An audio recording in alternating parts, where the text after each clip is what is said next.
So WhatsApp বন্ধুগণ, already আজকে ভিডিওতে আমরা ইন ডিটেলসে জানবো ভেলোজ ডি ক্যাপসুলস সম্পর্কে। আপনারা তো অনেকেই অনেক ধরনের ক্যাপসুলস খেয়েছেন, আপনার গ্যাস অম্বল অ্যাসিডিটি কমাতে পারছেন না। সেই ক্ষেত্রে আপনি যদি একবার এই ভেলোজ ডি ক্যাপসুলস খেতে পারেন তাহলে দেখবেন যে কতটা কাজ করছে।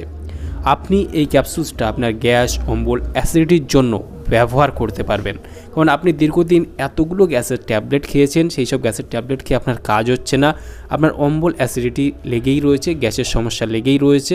সেই ক্ষেত্রে আপনি কিন্তু আপনার এই গ্যাসের সমস্যাকে সম্পূর্ণভাবে মুক্তির জন্য এই ভেলোজ ডি ক্যাপসুলসটা খেতে পারবেন, যার কম্পোজিশন রয়েছে রেবিপ্রাজল সোডিয়াম অ্যান্ড ডমপেরিডম। এখানে রেবিপ্রাজল রয়েছে 20 mg এবং ডমপেরিডম রয়েছে 30 mg। এই দুটি কম্পোজিশনে রেবিপ্রাজল 20 এবং ডমপেরিডম 30, এই দুটির কম্পোজিশনে তৈরি করা হয়েছে ভেলোজ ডি ক্যাপসুলস।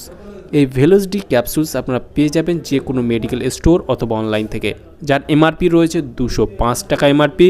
আপনারা হয়তো 5 থেকে 10% ডিসকাউন্টে পেয়ে যেতে পারেন অনলাইন অথবা অফলাইন থেকে। ভারতবর্ষের যে কোনো প্রান্ত থেকে আপনি অনলাইন অথবা অফলাইনে পারচেস করতে পারবেন, কোনো সমস্যা নেই।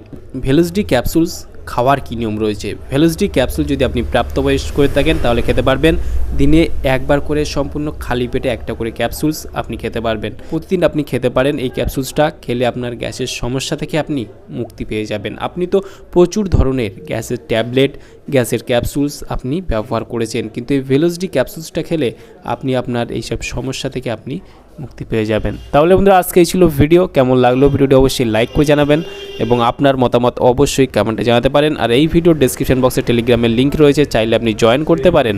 আর আমাদের চ্যানেলে নতুন বন্ধু হয়ে থাকলে চ্যানেলটি অবশ্যই সাবস্ক্রাইব করে বসে থাকতে পারেন। ভালো থাকবেন, সুস্থ থাকবেন এবং দেখা হচ্ছে নেক্সট কোনো ভিডিওতে।